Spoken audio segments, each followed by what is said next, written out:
In today's video, I'm going to teach you how to add tags in settings and save them. To get started, open the area of your app or platform where these settings are available and look for the settings option.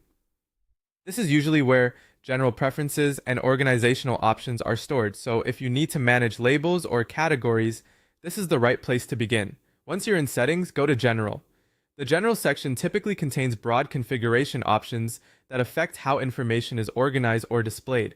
Take a moment to make sure you're in the correct section before making any changes, especially if your platform has several tabs or categories inside the settings menu.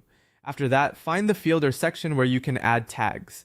Tags are helpful because they make content easier to organize, search, and filter later.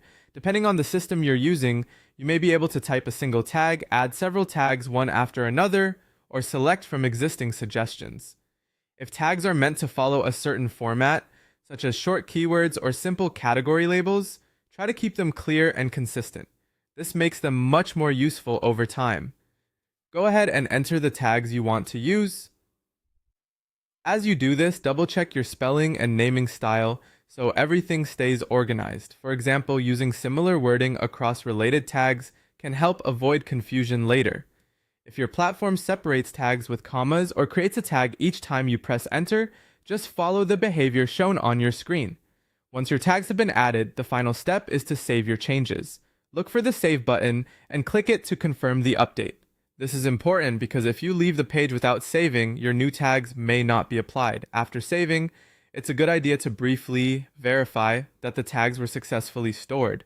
In many systems, you'll either stay on the same page with a confirmation message or see the tags still listed in the general settings area. If you don't see them, simply return to the tag field and make sure the changes were saved correctly. That's all it takes to add tags through settings, then general, and save your changes. Once you've done it a couple of times, the process becomes very quick and easy.